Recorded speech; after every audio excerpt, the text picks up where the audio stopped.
dizer da nossa alegria de começarmos o dia na presença de Deus, cantando louvores, orando, buscando a sua palavra. Hoje, dando sequência à nossa série de mensagens em Romanos, chegamos a Romanos capítulo 4, onde a principal personagem é Abraão. E antes de entrarmos na exposição do capítulo 4, eu gostaria de, com vocês, ler no livro de Gênesis alguns episódios da vida de Abraão, são todos bastante conhecidos, e que formam a base, o pano de fundo do que Paulo vai dizer no capítulo 4. Depois vocês entenderão por quê. Mas estes episódios são Gênesis 12, Gênesis 15, Gênesis 17 e Gênesis 22. Cada um dessas passagens traz um encontro de Deus com Abraão e compromissos feitos, promessas feitas, atitudes e ações que marcaram a vida de Abraão, toda a história de Israel e também a teologia do Novo Testamento. E é o que Paulo usa como pano de fundo para usar a figura de Abraão como exemplo da justificação pela fé. Então vamos começar com Gênesis 12, a chamada de Abraão. Ora, disse o Senhor a Abraão, na verdade, Abrão, não havia mudado o nome ainda. Disse o Senhor a Abrão, sai da tua terra, da tua parentela e da casa de teu pai, e vai para a terra que eu te mostrarei. De ti farei uma grande nação, e te abençoarei, e te engrandecerei o nome, sê tu uma bênção. Verso 3, abençoarei os que te abençoarem, e amaldiçoarei os que te amaldiçoarem. Em ti serão benditas todas as nações da terra. Esse é o trecho da chamada de Abraão.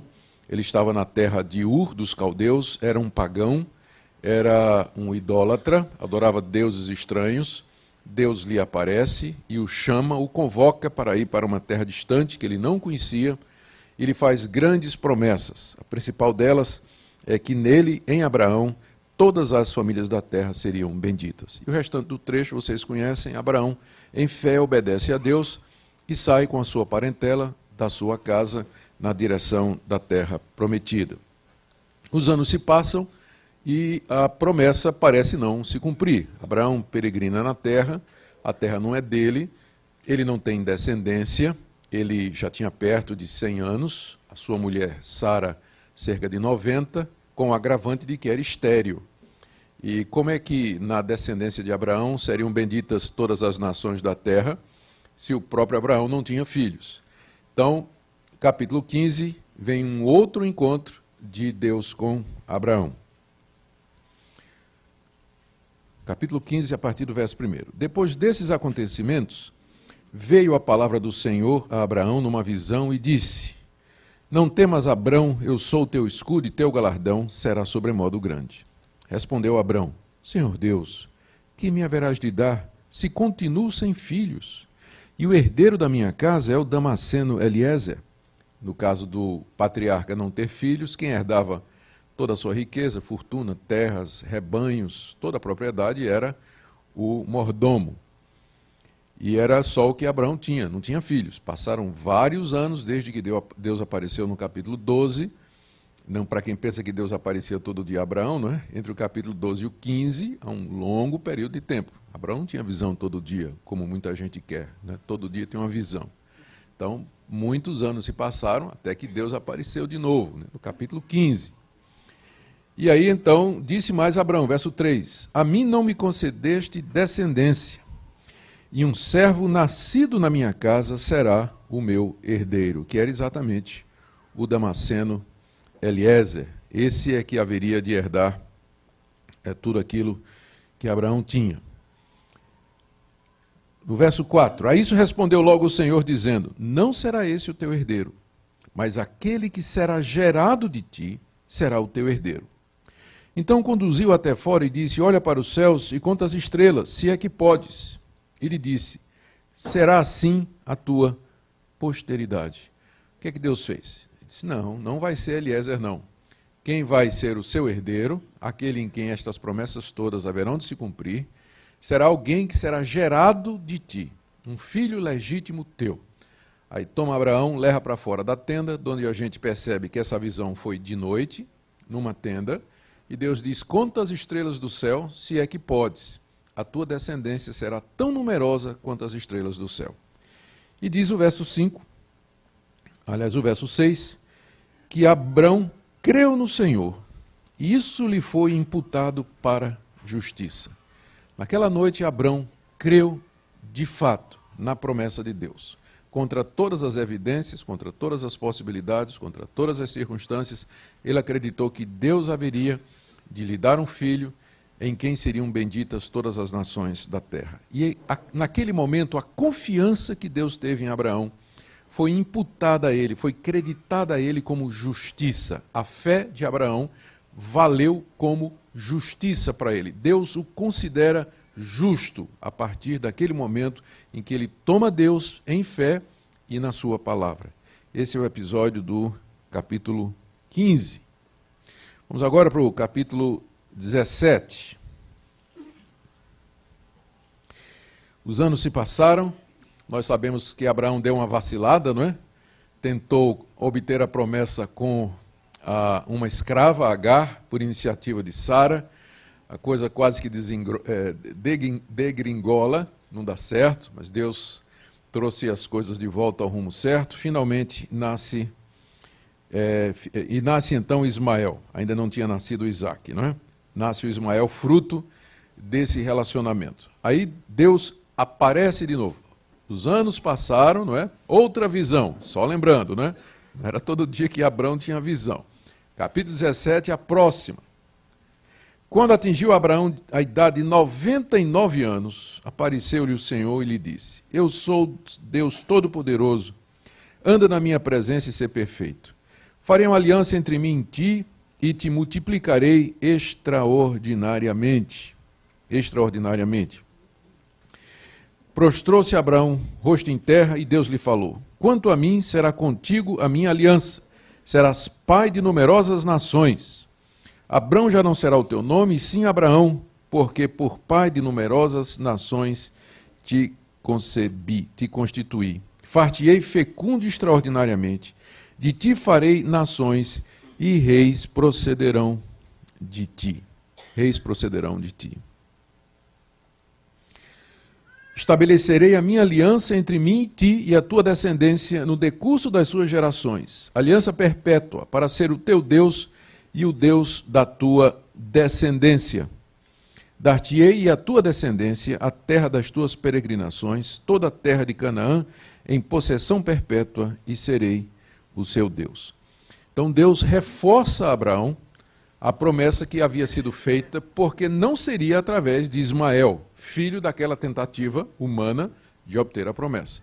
Deus disse: ainda não chegou, mas eu reafirmo o que eu disse, de alguém que virá de ti, será a bênção, ou procederá a bênção para todas as nações, a tua descendência haverá de herdar toda essa terra. E Deus então, do verso 9 até o verso 14, ele faz uma aliança, ele estabelece um selo, um sinal dessa aliança dele com Abraão, e que tem a ver com essas promessas todas que estão feitas aqui, que é a circuncisão. Disse mais Deus a Abraão: guardarás a minha aliança, tu e a tua descendência, no decurso das suas gerações. Esta é a minha aliança, que guardareis entre mim e vós e a tua descendência. Todo macho entre vós será circuncidado. Circuncidareis a carne do vosso prepúcio. Será isso por sinal de aliança entre mim e vós. O que tem 8 dias será circuncidado entre vós, todo macho nas vossas gerações, tanto escravo nascido em casa como comprado a qualquer estrangeiro, que não for da tua estirpe. Com efeito será circuncidado o nascido em tua casa, o comprado por teu dinheiro. A minha aliança estará na vossa carne e será aliança perpétua. O incircunciso, que não for circuncidado, na carne do prepúcio, essa vida será eliminada do meu povo, porque quebrou a minha aliança. Então, ainda não havia Isaac nascido, Deus aparece terceira vez a Abraão, e dessa feita é para dizer: nós vamos estabelecer um sinal desse acordo que nós temos, desta aliança que eu estou fazendo com você, de que eu vou cumprir todas estas promessas, vou lhe abençoar grandemente e te darei um filho no qual serão benditas todas as nações da terra. E a aliança que Deus escolheu foi a circuncisão. Há muita especulação a respeito desses motivos. Há muita especulação a respeito desses motivos. Porque é que Deus escolheu exatamente esse sinal como símbolo, selo da aliança que ele havia estabelecido com Abraão. No Novo Testamento, toda vez que a circuncisão é referida, ela é referida como sendo um símbolo da conversão, da circuncisão do coração. Então, na verdade, era um selo externo, a circuncisão do órgão masculino, mas que representava, na verdade, a circuncisão do coração. E por que Deus escolheu isso? Alguns acham que Deus colocou esse sinal no órgão masculino porque foi exatamente através das relações ordinárias que o pecado se passa de geração para geração. Nós cremos na doutrina do pecado original. Adão teve relações com sua mulher Eva, e através das relações ordinárias, da geração ordinária, a natureza pecaminosa passa para os filhos. Então, a circuncisão no órgão reprodutor é um sinal. Primeiro, nos lembra do pecado, nos lembra de que nós transmitimos esse pecado para a nossa geração, para os nossos filhos, mas a circuncisão fala da redenção disso, de que Deus em Cristo Jesus circuncida o nosso coração, de maneira que Deus um dia terá um povo, uma geração santa, liberta do pecado na mediação de Jesus. Então toda essa simbologia pode estar presente nesse símbolo que Deus escolheu. Há especulações a respeito disso. O pessoal fala de questão de higiene e tudo mais, sem dúvida. Tudo que Deus faz sempre tem muitos propósitos, né? Mas talvez o principal seja esse. E então o resto do texto continua, capítulo 17. Deus muda o nome de Sarai, e então a circuncisão é feita a partir do verso 23. Abraão tinha quase 100 anos quando foi circuncidado, circuncida Ismael, que tinha menos de 10 anos, na verdade tinha 13 anos quando ele foi circuncidado, e todos os meninos da sua casa. Menino de 2 meses, 3, de 1 ano, 5, tudo recebeu o sinal da aliança de Deus com o seu povo. Os anos se passaram, nasce então finalmente Isaque, o filho da promessa. Vocês conhecem o episódio todo aí, a confusão que deu entre Sara e Agar. E aí Deus aparece outra vez, vários anos depois. Antes disso apareceu uma outra vez quando teve a destruição de Sodoma e Gomorra. Ele vem na forma de anjo, não é? Visitar Abraão e dizer a Abraão que ele vai destruir Sodoma e Gomorra. Mas aí no capítulo 22, anos depois desses episódios, Deus aparece mais uma vez. Depois dessas coisas, pôs Deus Abraão à prova, ele disse, Abraão, ele respondeu, eis-me aqui. Acrescentou Deus, toma teu filho, teu único filho Isaque, a quem amas, e vai-te à terra de Moriá.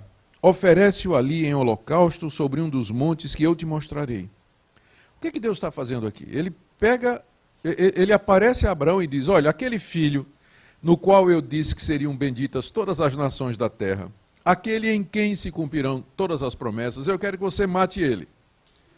Eu quero que você pegue e leva para o alto do monte, e lá oferece ele em sacrifício a mim. Então, Abraão obedeceu. O livro de Hebreus, quando interpreta isso aí, diz que Abraão fez isso porque ele acreditava, Deus não pode mentir. Deus tinha dito que da sua descendência, de Isaque, em Isaque seriam benditas todas as nações da terra. Isaque era o portador das promessas. Se Deus mandou matar Isaque, é porque o que é que Deus... Só tinha uma alternativa para Deus depois de Isaque morrer. Qual era? Ressuscitar Isaque.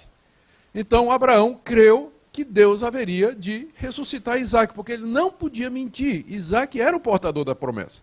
Então se ele morre, Deus vai ressuscitá-lo. Então em fé, como? Se ele usou a lógica na fé? Eu não sei se isso é lógica, não é? Eu sei que isso é fé. Não é? E ele então toma Isaque e vai cumprir o que Deus disse. Vai para o morro, levando Isaque, confiante de que Deus é poderoso para manter a sua palavra, qualquer que seja o meio que ele vai utilizar. E o que é que acontece? Eu não vou ler o episódio, é longo, não é? Mas sabemos a história. Na hora que ele vai oferecer Isaque em sacrifício, o anjo do Senhor aparece e diz: não faz isso, porque agora eu sei que de fato você tem fé. Agora eu sei que você confia em mim. E veja o que aqui disse o anjo do Senhor, que na verdade é o próprio Deus, a partir do verso 15, do céu bradou pela segunda vez o anjo do Senhor a Abraão. E disse: jurei por mim mesmo, diz o Senhor, porquanto fizeste isso e não me negaste o teu único filho, deveras te abençoarei e certamente multiplicarei a tua descendência como as estrelas dos céus e como a areia na praia do mar. A tua descendência possuirá a cidade dos seus inimigos. Nela serão benditas todas as nações da terra, porquanto obedecestes a minha voz. Então voltou Abraão aos seus servos e juntos foram para Berseba, onde fixou residência. Então, esse episódio, o quarto episódio aqui que eu mencionei, é quando, ao ser testado em sua fé e ao passar no teste, Deus reforça a promessa. Deus ratifica tudo o que disse e confirma, de fato, em ti, Abraão, serão benditas todas as nações da terra. Aqui você tem a história da peregrinação de Abraão, um homem de fé, um homem que confiou em Deus e que tomou Deus na sua palavra e que aguardou anos, muito tempo, até que finalmente viu o início da promessa ser cumprida. É essa história que está atrás de Romanos 4. Foi por isso que eu quis começar com Gênesis, porque é isso que Paulo vai trabalhar e nós vamos ver por que é que ele escolheu exatamente a história de Abraão, o pai da fé, Romanos capítulo 4. Por gentileza, abra sua Bíblia aí. Romanos capítulo 4.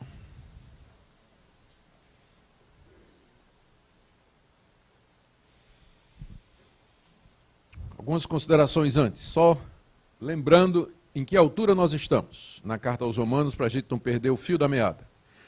Vimos as razões pelas quais Paulo escreveu esta carta aos crentes de Roma, está apresentando o evangelho que ele prega à luz das questões judaicas. Ele sabe que há questionamentos a respeito da sua lealdade. A divisão da carta: perdição de 1 a 3, salvação de 3 a 5, santificação de 6 a 8, escatologia, Israel, de 9 a 11, vida cristã, de 12 a 14, planos missionários, 15, encerra no 16 com saudações. Nós vamos ver só até o 8, assim permita Deus. Então, já vimos a primeira parte, quando Paulo fala da perdição, primeiro dos gentios, Romanos 1, dos judeus, Romanos 2, e de todos, metade do capítulo 3. Depois, no resto do capítulo 3, justificação pela fé em Cristo, gratuitamente a todos, foi o que nós vimos ontem. E agora em Romanos 4, Paulo demonstra que a justificação é pela fé com a vida de Abraão, o pai da nação judaica. Como nós vimos ontem, Paulo faz uma exposição de que Deus justifica o pecador mediante a fé em Cristo Jesus, tendo como base a propiciação que há no sangue de Jesus, uma figura que ele tira dos sacrifícios do Antigo Testamento, do derramar do sangue na tampa da arca. Com base no sacrifício de Cristo, Deus imputa justiça, Deus considera o ímpio como justo e o recebe como seu filho, perdoa os seus pecados e o adota na sua família. Isso é o que é chamado na Bíblia de justificação. E agora Paulo vai tomar um exemplo bastante conhecido dos seus leitores, boa parte deles era judeu, dos leitores eram judeus. Paulo vai tomar o exemplo de Abraão, que era considerado o pai da nação judaica, para demonstrar na vida de Abraão aquilo que ele acabou de falar, que Abraão foi justificado exatamente dessa maneira, pela fé, e não por méritos ou obra da lei. Os judeus da época de Jesus e de Paulo olhavam para Abraão com muita reverência. Abraão era uma espécie de herói nacional, o fundador da nação. Os rabinos diziam, sem base bíblica, que Deus havia revelado a própria lei de Moisés a Abraão 400 anos antes de Moisés. Não é? 400 anos antes de Moisés, Deus já havia revelado a toda a lei, que seria chamada a lei de Moisés, ao próprio Abraão, e que Abraão havia guardado essa lei perfeitamente. Abraão era o tipo, era o modelo, era o ícone da justiça pelas obras. da justificação pela lei, porque ele conhecia a lei de Deus e havia guardado essa lei perfeitamente. E é por isso que então Deus lhe deu todas aquelas promessas mencionadas em Gênesis que nós acabamos de ler.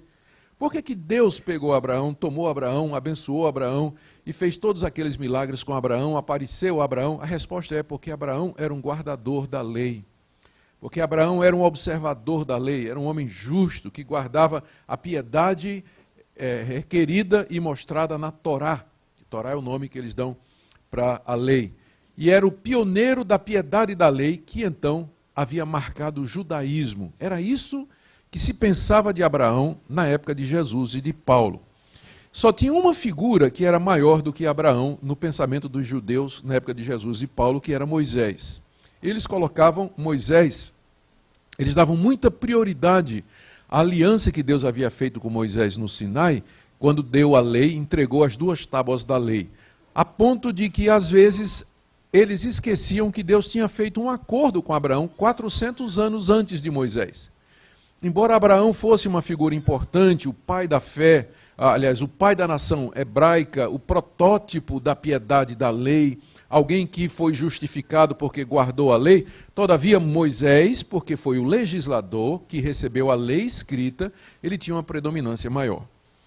E o ponto de Paulo aqui é o seguinte: o pacto sinaítico com Moisés, em que a lei foi dada a Israel, não pode anular o acordo que Deus tinha feito 400 anos com Abraão.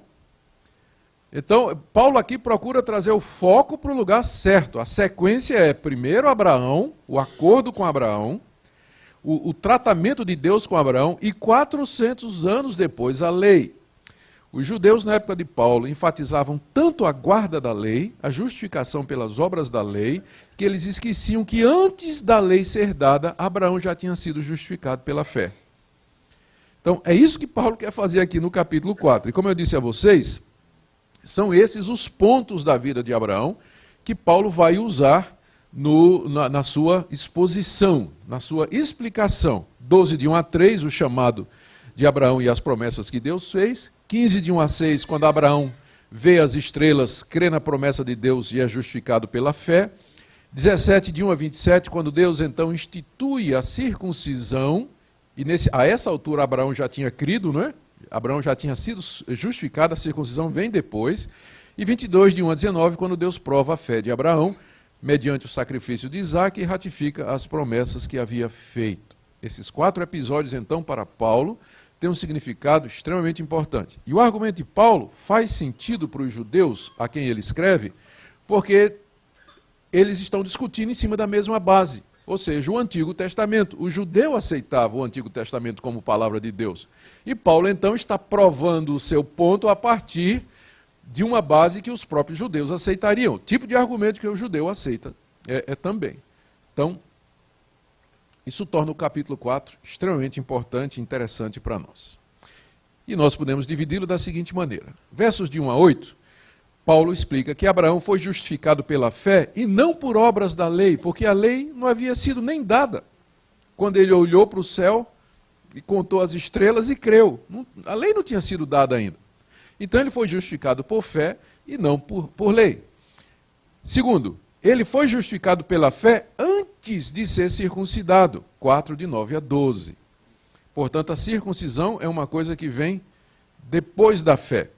Terceiro, Abraão não recebeu as promessas por haver guardado a lei, por vários motivos. Ele explica esses motivos nos versos de 13 a 17.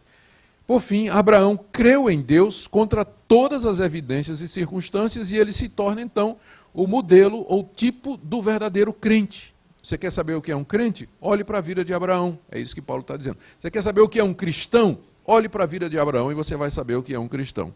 Porque esse é o ponto final do capítulo 4. A fé de Abraão é modelo da nossa fé em Cristo Jesus. 4, de 23 a 25. Pegaram aí? Vamos lá, né? Lembrando a vocês que esse esboço, ele vai estar junto com o CD MP3, onde estão essas mensagens. Primeiro ponto, então, Abraão foi justificado pela fé, 4, de 1 a 8. Acompanhemos a leitura aí. Que, pois, diremos ter alcançado Abraão, nosso pai, segundo a carne? Porque se Abraão foi justificado por obras, ele tem de que se gloriar, porém não diante de Deus. Pois o que diz a Escritura, e eles omitiram aí a citação que eu vou fazer aqui. Que diz a Escritura? Abraão creu em Deus, e isso lhe foi imputado para justiça. Voltando ao verso 4. Ora, ao que trabalha, o salário não é considerado como favor, e sim como dívida. Mas ao que não trabalha, porém crê naquele que justifica o ímpio, a sua fé lhe é atribuída como justiça.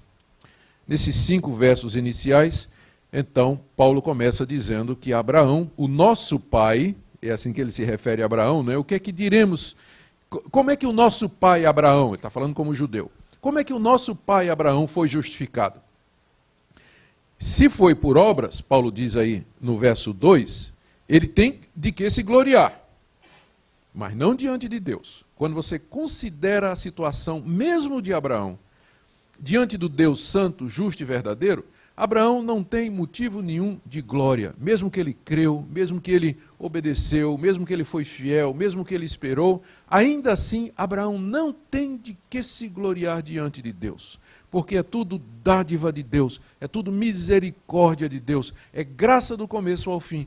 Abraão, se a justificação fosse por obras, Abraão teria como se gloriar, porque se você consegue alguma coisa pelo seu mérito, obtém um prêmio pelo seu esforço, você pode se gloriar de que você é bom, de que você conseguiu, de que você realizou aquilo que era pretendido.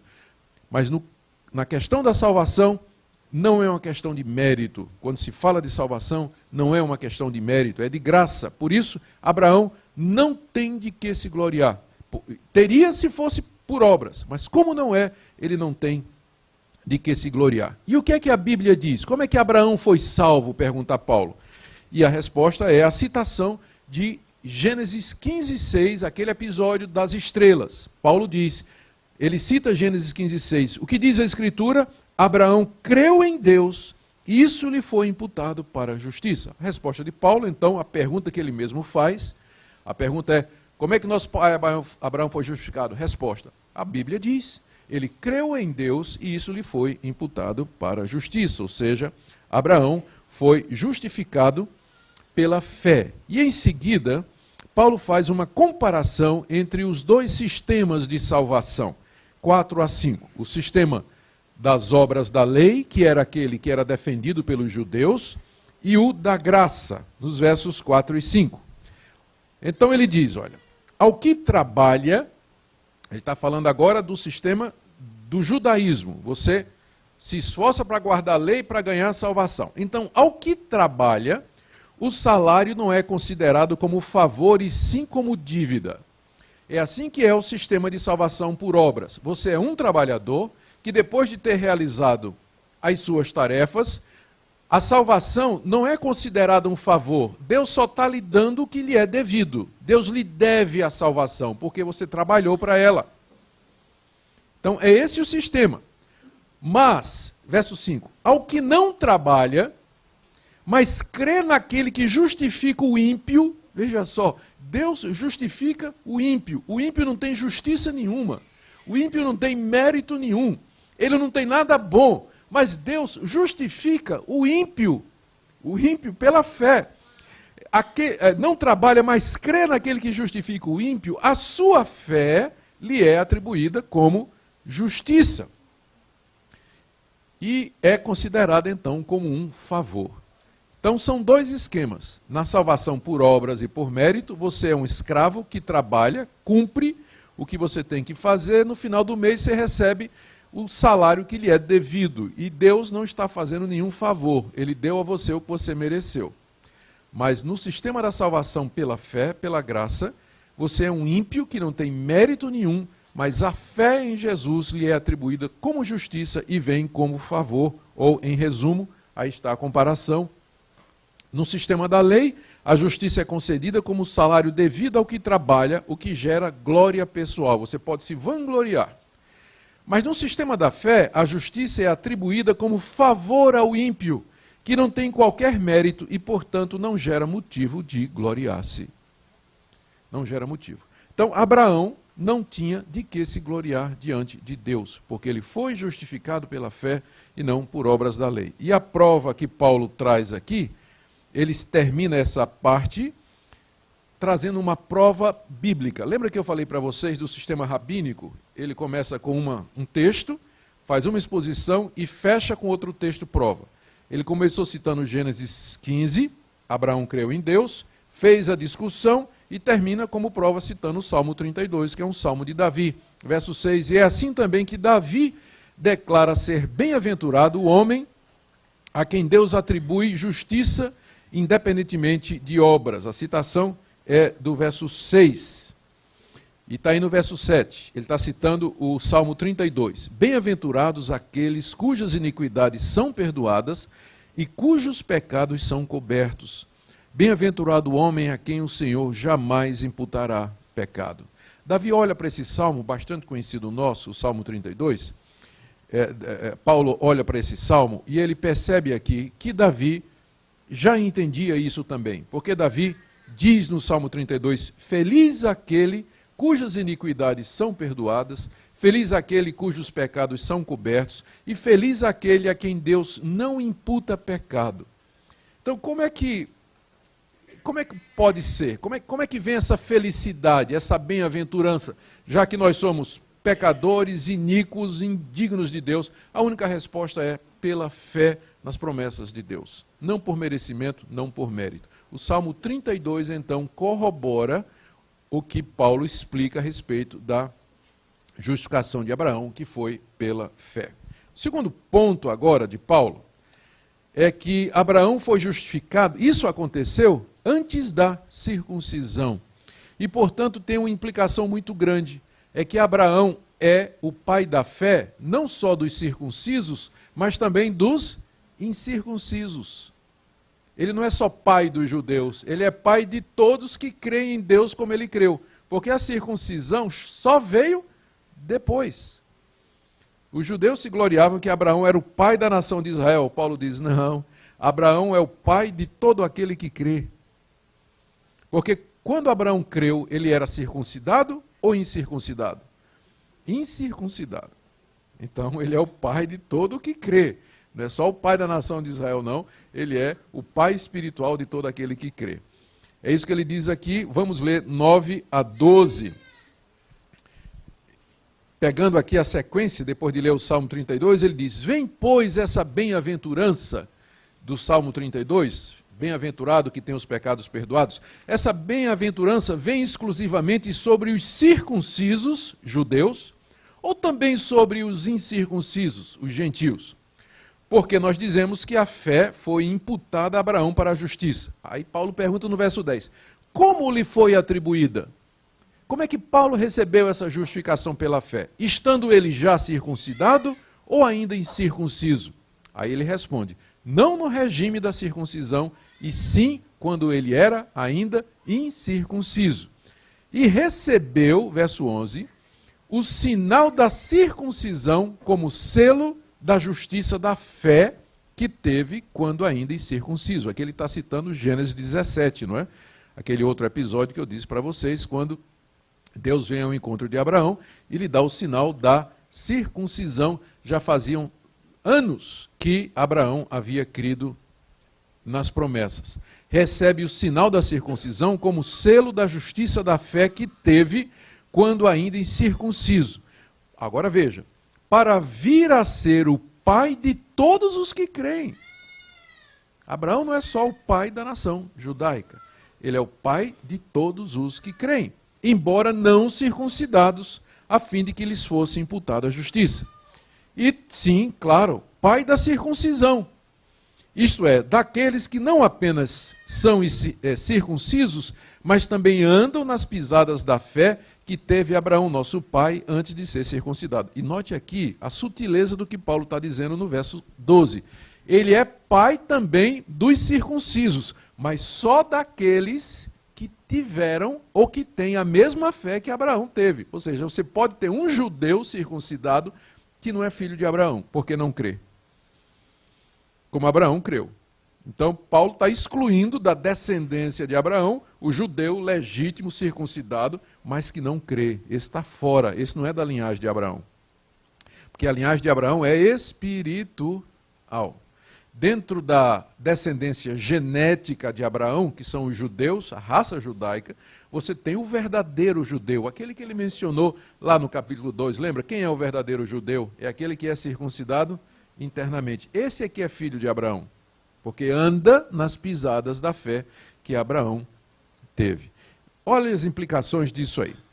A bênção do Salmo 32, em resumo, se aplica não somente aos judeus, mas aos gentios, porque a fé foi imputada a Abraão como justiça antes da circuncisão. Alguns rabinos calculam 29 anos entre Gênesis 15, quando Abraão creu em Deus, e Gênesis 17, quando ele recebeu o selo da fé, que foi a circuncisão. Ou seja, Abraão creu antes da circuncisão, 29 anos pelo menos. A circuncisão, portanto, é selo da justificação pela fé. É isso que Paulo diz. Deixa eu voltar a esse importante ponto aqui, olha, o verso 11, que ele recebeu o sinal da circuncisão como selo da justiça da fé. Tá bom? Só uma explicação aqui, eu não estou aqui para defender absolutamente nenhum ponto denominacional, mas eu aproveito às vezes alguns ganchos para dizer por que é que nossos irmãos pensam ou defendem determinadas teorias. Então, esse verso, por exemplo, é um texto que é usado pelos presbiterianos, esqueçam que eu sou presbiteriano, eu teria dizendo a mesma coisa se eu fosse batista. É o texto que é usado pelos irmãos presbiterianos para justificar por que eles batizam seus filhos.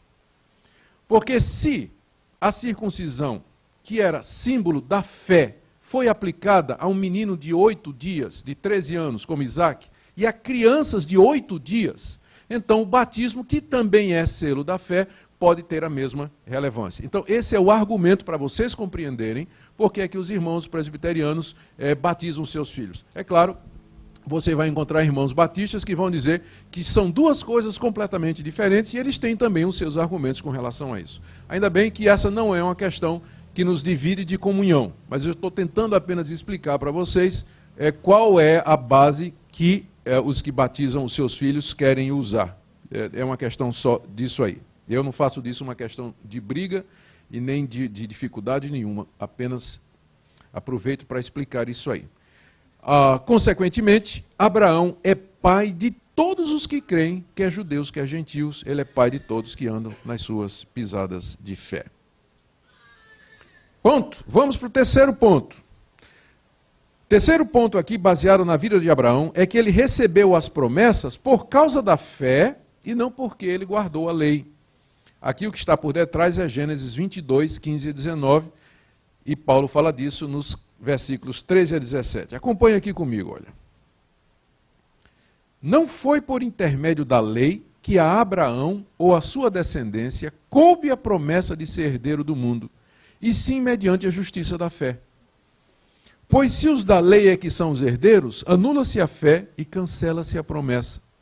Porque a lei suscita ira, mas onde não há lei, também não há transgressão. Essa é a razão porque provém da fé, para que seja segundo a graça, a fim de que seja firme a promessa para toda a descendência, não somente ao que está no regime da lei, mas também ao que é da fé que teve Abraão, porque Abraão é pai de todos nós. Como está escrito, verso 17, deixa eu ver se eles citaram direitinho aqui. Citaram.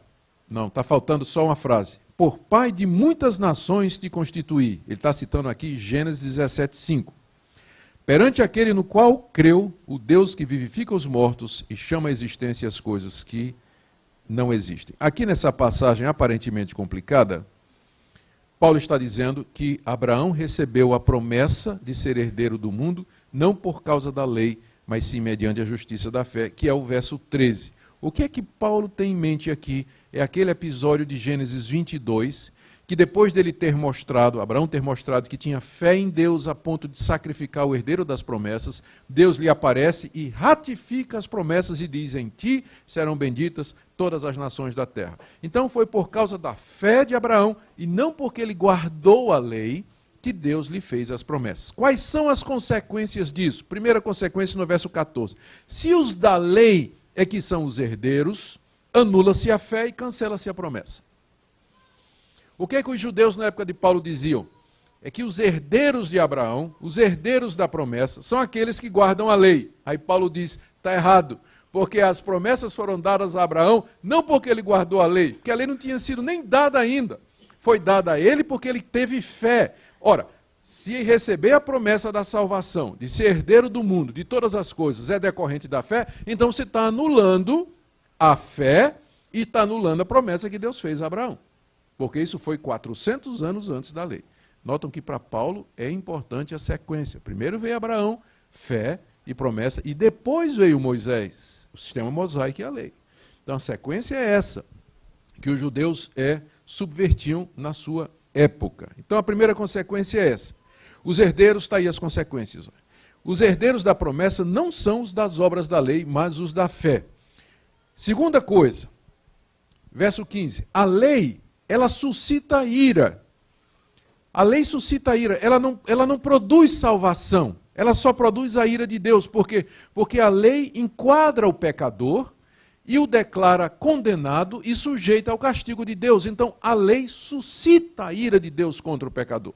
É isso que a lei serve. Então, a salvação não pode ser com base na lei, não pode ser com base no cumprimento das obras da lei, porque a lei suscita a ira. Porque onde não há lei, também não há transgressão. Não é que não há pecado, mas que a transgressão é o pecado caracterizado como tal. E isso só é possível se tiver uma legislação. Então, quando veio a lei, o pecado foi caracterizado como transgressão, o que torna a situação ainda mais difícil. A terceira consequência aqui é essa, que por ser pela graça, mediante a fé, é o último ponto, a promessa se estende a todos, judeus e gentios, que creem como Abraão creu. Está aí o verso 16. Essa é a razão porque provém da fé, para que seja segundo a graça, a fim de que seja firme a promessa para toda a descendência, não somente ao que está no regime da lei, aos judeus, mas também ao que é da fé que teve Abraão, porque Abraão é pai de todos nós. Nós aqui são todos os cristãos. Judeus cristãos, gentios cristãos. Abraão é pai de todos nós. Então, um crente, ele pode dizer que ele é um legítimo descendente de Abraão. Ele faz parte do Israel espiritual. Ele é da descendência espiritual de Abraão, porque ele segue nas pisadas da fé que Abraão teve. E esse é o ponto que Paulo vai demonstrar em seguida, olha. Antes de ter esse ponto, ele vai agora explicar essa fé de Abraão. Depois ele vai aplicar para nós, que é o ponto final. Abraão creu em Deus contra toda a esperança. Me siga agora no verso 18 a 22. Impressionante aqui o que ele fala. Abraão, esperando contra a esperança, já viu isso? Alguém esperar contra a esperança? Abraão, esperando contra a esperança, creu para vir a ser pai de muitas nações, segundo lhe fora dito. Está faltando a citação aqui? Sim, a citação é, assim será a tua descendência. Dá para ver que tem um bug aqui nesse programa, né? Toda a citação do Antigo Testamento ele corta. Deve ser um editor gentil, né? Que corta tudo que é citação do Antigo Testamento. Ou então Marcião. Marcião cortava tudo que era do Antigo Testamento. Abraão, esperando contra a esperança, creu para vir a ser pai de muitas nações. Segundo lhe fora dito, assim será a tua descendência. E sem enfraquecer na fé, embora levasse em conta o seu próprio corpo amortecido, sendo já de 100 anos e a idade avançada de Sara, não duvidou por incredulidade da promessa de Deus, mas pela fé se fortaleceu dando glória a Deus, estando plenamente convicto de que ele era poderoso para cumprir o que prometera, pelo que isso lhe foi também imputado para justiça. Aqui Paulo faz uma breve explicação da tremenda fé de Abraão. E os pontos a destacar são esses aqui. Primeiro, em quem Abraão creu? Está no final do verso 17. Ele creu no Deus que vivifica os mortos e chama à existência as coisas que não existem. Esse era o Deus em que Abraão cria. O Deus que vivifica os mortos, em dois sentidos.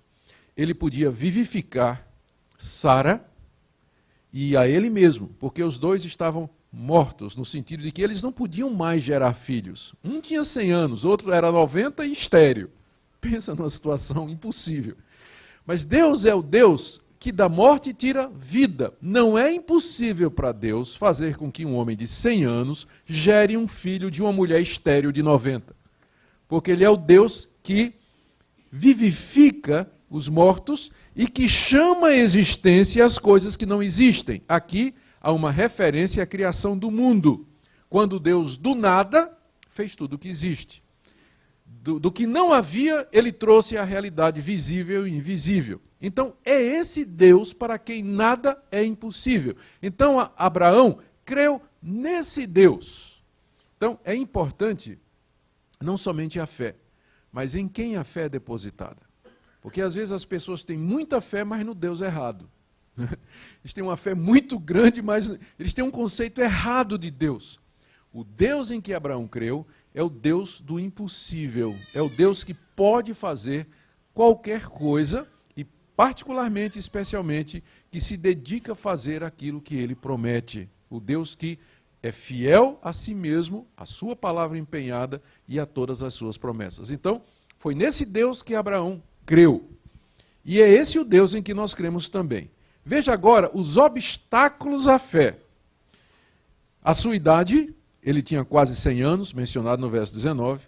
A idade de Sara, cerca de 90 anos, 4:19. E a esterilidade dela.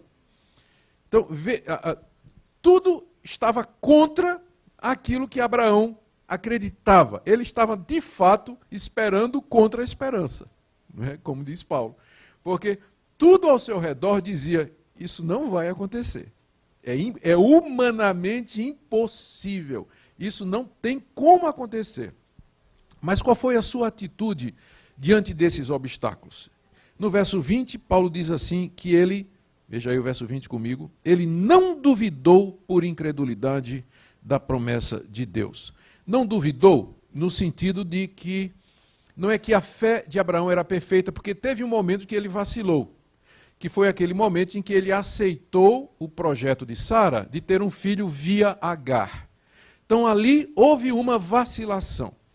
Quando Paulo diz aqui que Abraão não duvidou por incredulidade, ele está dizendo que, no geral, quando você considera a vida de Abraão como um todo, ele era consistentemente confiante em Deus, apesar de que, eventualmente, houve algum momento de vacilação.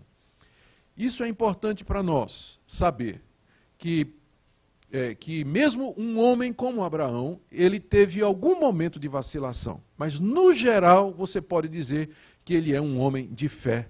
A sua vida foi marcada pela confiança em Deus, o que não quer dizer que ele era perfeito, mas que eventualmente, aqui e acolá, alguma coisa podia acontecer. Eu gosto de usar uma ilustração. Quando a Minka e eu estávamos na África do Sul, fomos estudar para um mestrado, nós fizemos uma viagem pela África do Sul com um casal amigo nosso, que durou 5.000 quilômetros, foi 5.000 quilômetros. Saímos do centro da África do Sul, fomos até a cidade do Cabo, e de lá costeamos a África do Sul pela costa do Oceano Índico.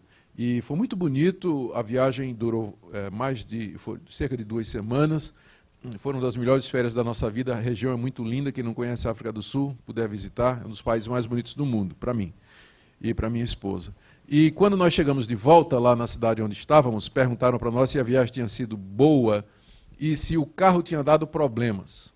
E a minha resposta foi, teve um pneu furado, mas o que é um pneu furado em 5.000 quilômetros?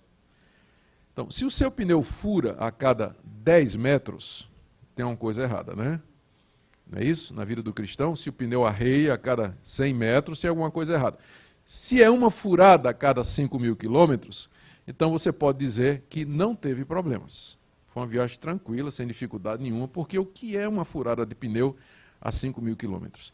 Então, é a vida de Abraão. Ele teve uma furada de pneu chamada Agar, não é? Nos 5.000 quilômetros, mas no geral, a vida dele era consistentemente de confiança em Deus. Ele não duvidou por incredulidade. Isso podia se dizer. E é isso que nós queremos que as pessoas olhem para nós, que nós sejamos conhecidos, não porque nós somos perfeitos, mas que nós sejamos conhecidos por sermos pessoas íntegras, pessoas de fé, de confiança em Deus, que procura viver uma vida santa e justa diante de Deus. Não isenta de pecado, porque é impossível. Mas que, no geral, você não seja conhecido por ser um mentiroso, um fofoqueiro, um ladrão, um caluniador, um impuro, um brigão que provoca confusão e polêmica. Você não pode ser conhecido por isso. Não quer dizer que, eventualmente, isso não venha acontecer na sua vida, mas você não pode ser uma pessoa conhecida por ser assim. Ah, você viu fulano? Ah, aquele brigão? Não. Você já viu Maria? Aquela fofoqueira, a língua, ó, tá, o tamanho. Não. Então, não quer dizer que nós sejamos perfeitos, mas que nós sejamos conhecidos por pessoas que são pessoas de fé e de confiança em Deus. A atitude de Abraão foi, primeiro, que ele não duvidou da promessa de Deus, verso 20. Final do verso 20, ele pela fé se fortaleceu, e note que a fé aqui, ela não era alimentada por nenhum ato externo, porque era tudo contra, tudo vinha contra a confiança de Abraão em Deus. O tempo passando, Sara ficando cada vez mais velha, ele ficando cada vez mais velho, não tinha remédio para a esterilidade naquele tempo, não tinha como curar a esterilidade naquela época, tudo era contra. Todavia, ele se fortaleceu, porque a fé, ela não se alimenta de circunstâncias externas, ela não se baseia naquilo que nós vemos, naquilo que nós experimentamos, mas na palavra de Deus. E ele se fortaleceu nessa palavra, esperando contra a esperança. E, estando convencido, a sua convicção era essa, verso 21, estando plenamente convencido de que ele era poderoso para cumprir o que prometera. Quer uma definição de fé? Está aí, no verso 21. É você estar plenamente convencido de que Deus é poderoso para cumprir tudo o que ele prometeu. Mesmo que tudo ao seu redor diga o contrário. Então, é isso fé, e essa é a fé salvadora. Muita gente tem fé no sentido de uma... Pessoas às vezes confundem fé com uma determinação positiva, né? Eu acredito, ele faz força para acreditar, como se fosse uma emoção ou um sentimento, né? Outros confundem fé simplesmente com um assentimento intelectual, uma concordância intelectual. Ele acredita, né? Ele concorda com aquilo que a Bíblia diz. Mas a fé é um princípio ativo, essa confiança viva nas promessas de Deus, que permanece inabalável em meio às circunstâncias adversas, mesmo que você não veja, mesmo que o tempo passe, mesmo que tudo pareça dizer que não, mas você teimosamente continua aferrado à palavra de Deus, mesmo quando tudo ao redor grita que as coisas não são assim. Então, por isso, Paulo termina dizendo, a recompensa de Abraão, não é? Verso 22, pelo que isso também lhe foi imputado para a justiça. Esse é o tipo de fé que traz a justificação. Né? Tem muita gente que tem fé, mas a pergunta é, que tipo de fé e em quem? Então, Abraão, portanto, é o modelo do cristão. A fé de Abraão é colocada por Paulo aqui como sendo o modelo daquela fé salvadora, que é o ponto final aqui, a fé de Abraão como modelo da nossa fé em Cristo Jesus. Veja os versos 23 a 25, que são versos impressionantes. Ele diz assim, não somente por causa dele, de Abraão, está escrito que lhe foi levado em conta, que Deus levou a sua fé em conta para justificá-lo e salvá-lo, mas também por nossa causa. A Bíblia foi escrita por nossa causa. Posto que a nós igualmente nos será imputado, a saber, a nós que cremos naquele que ressuscitou dentre os mortos a Jesus nosso Senhor, o qual foi entregue por causa das nossas transgressões e ressuscitou por causa da nossa justificação. Aqui Paulo traça um paralelo entre a fé que Abraão teve e a fé dos cristãos. E qual é o ponto de comparação? é que ambos cremos no Deus que vivifica os mortos e que cria o que não existe. Porque crer que Deus ressuscitou a Jesus dentre os mortos é a mesma coisa que crer que ele pode fazer um homem de 100 anos gerar um filho de uma mulher estéril de 90. É a mesma coisa. Você não viu Jesus ressuscitado? Você não tocou nele? Você não ouviu audivelmente a sua voz? Você não andou com ele? Mas você crê nisso pela palavra que está escrita. Não é por sentimento, não é por emoção. Tudo lá fora diz que isso não existe. Você não vê morto ressuscitando, vê? Você já viu um morto ressuscitar? Cadáver reviver? Cadáveres não revivem. Cadáveres não revivem. Contudo, nós continuamos a crer que Deus ressuscitou Jesus Cristo de entre os mortos. É a mesma fé que Abraão teve, de que Deus podia, de um homem morto de 100 anos, gerar um filho de uma mulher morta de 90 anos.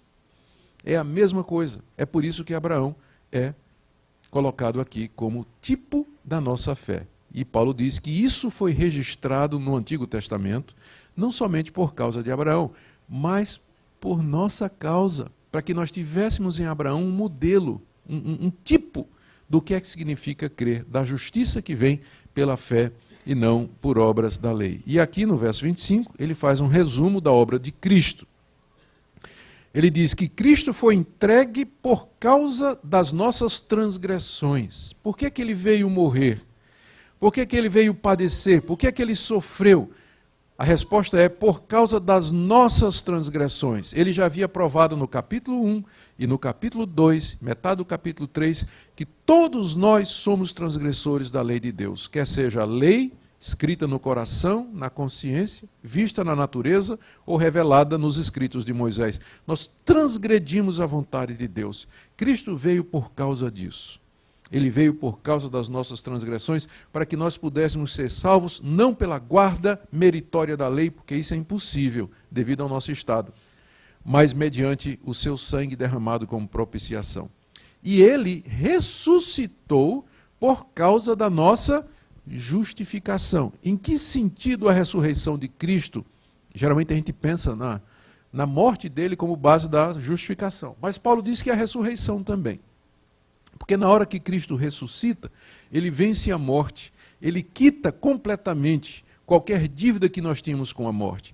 E aí, então, a justificação é possível, porque o efeito da justificação é a vida eterna.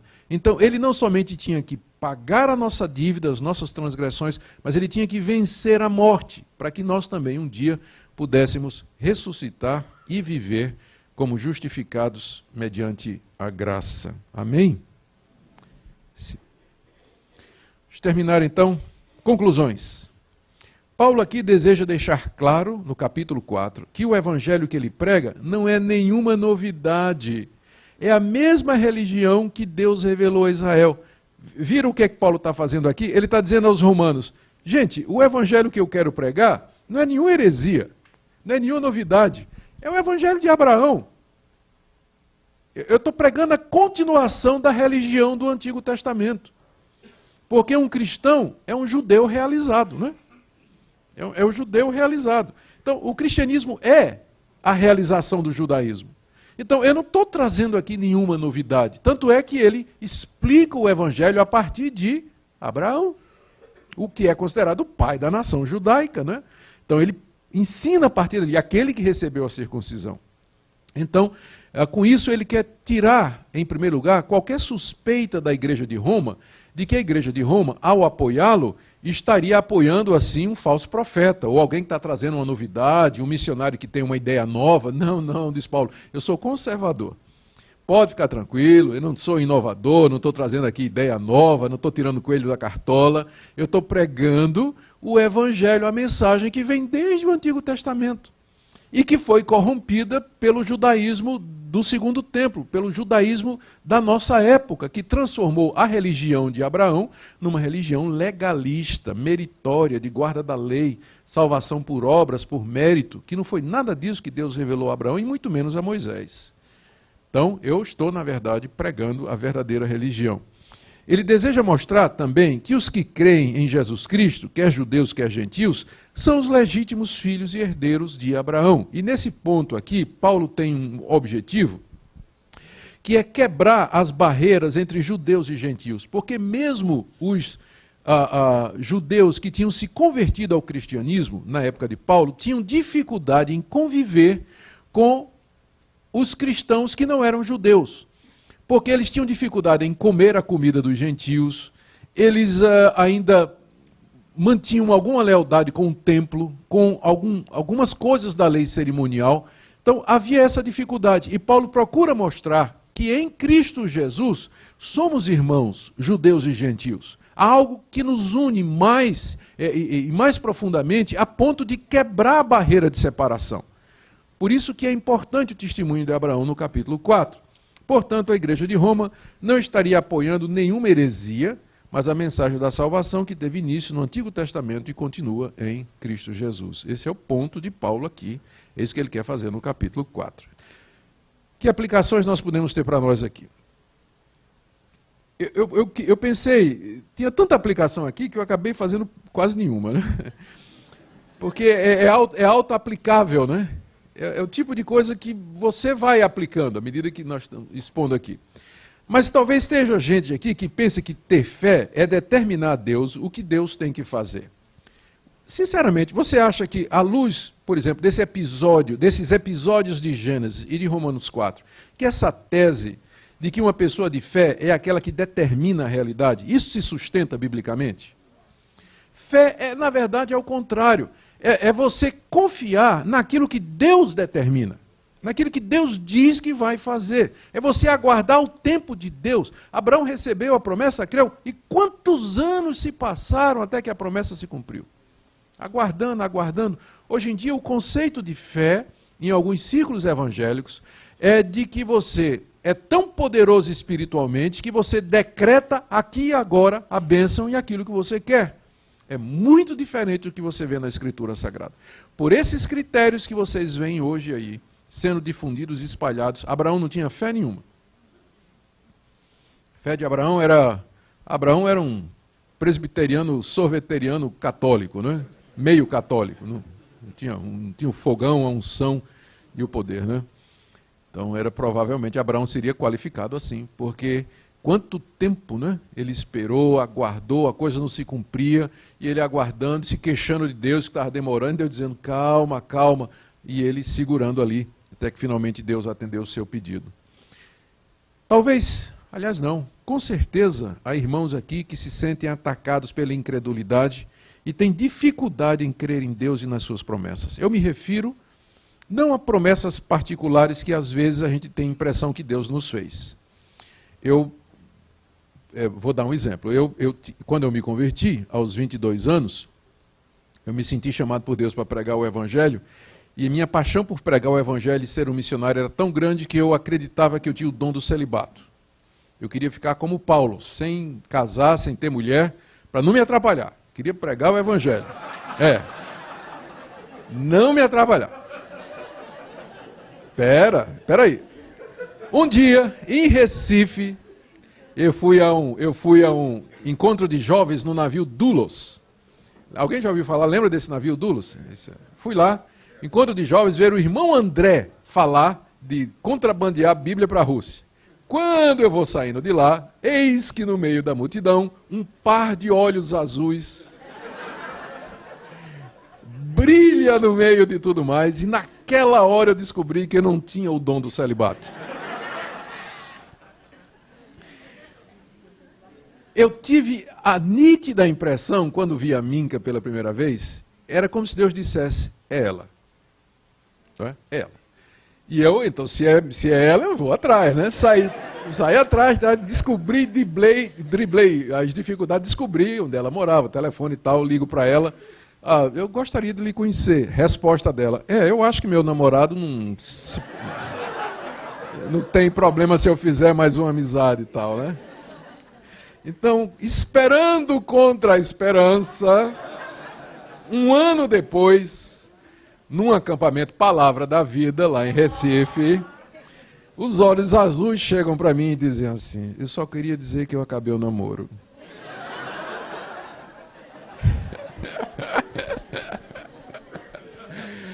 Esperando, porque eu não vou orar, eu não orei para ela acabar o namoro, isso é pecado, hein, gente? Orar para ela acabar o namoro, para ela namorar com vocês, não pode, né?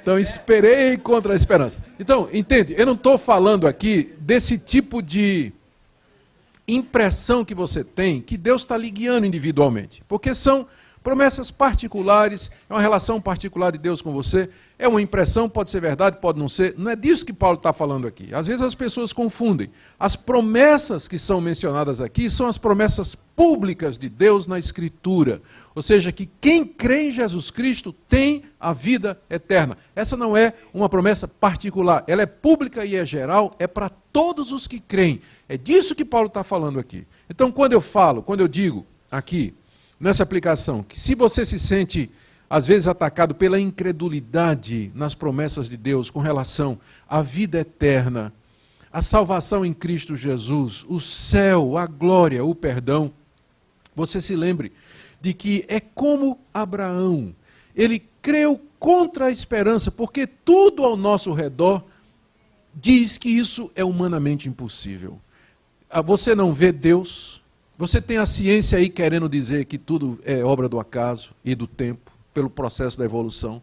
Você não vê milagres todo dia acontecer, você não vê cadáver reviver. Então, a gente, num certo sentido, o crente, ele é como Abraão, ele crê contra a esperança. Quero citar aqui para vocês João Calvino, uma passagem que ele diz: vamos lembrar também que a condição de todos nós é a mesma de Abraão. É no comentário de Calvino em Romanos 4. Todas as coisas ao nosso redor estão em oposição às promessas de Deus. Ele promete a imortalidade, estamos rodeados com a mortalidade e a corrupção. Ele declara que nos considera justos e eis que estamos cobertos de pecados. Ele atesta que é propício e bom para nós, todavia, julgamentos externos, que são os desastres, as catástrofes, as doenças e tudo mais, os julgamentos externos nos ameaçam com a sua ira. O que então deve ser feito? Devemos, com os olhos fechados, passar além de nós mesmos e de todas as coisas ligadas a nós que podem dificultar ou impedir-nos de acreditar que Deus é verdadeiro.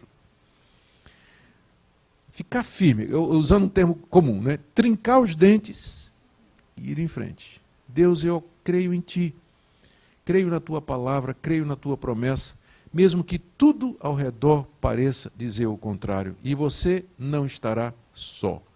Você será filho de Abraão, porque ele viveu exatamente assim.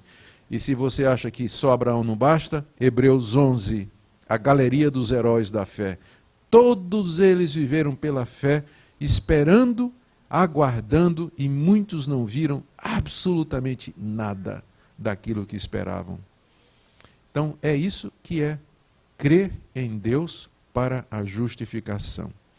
É isso que é a fé salvadora, de fato aguardar em Deus e nele somente as promessas de perdão. Que Deus nos ajude, irmãos, a todos nós a crermos de fato nesse Deus, na sua promessa, sabendo que a justificação é uma dádiva dele, plena, completa, verdadeira, abundante e suficiente no sangue precioso de Jesus. Ó Deus, nós te damos graças pelo testemunho de Abraão, te damos graças porque aquilo ficou registrado não somente por causa de Abraão, mas também para nós, que lutamos com tantas dúvidas, incredulidade que nos assalta, controvérsias, polêmicas, questionamentos, ó Deus, um mundo incrédulo, ateu que nos cerca, que grita, ó Deus, que tu não existes, que tu não és real, que a Bíblia é falsa, que mortos não revivem. No meio de toda essa tempestade, nós lutamos, às vezes, com uma fé pequena.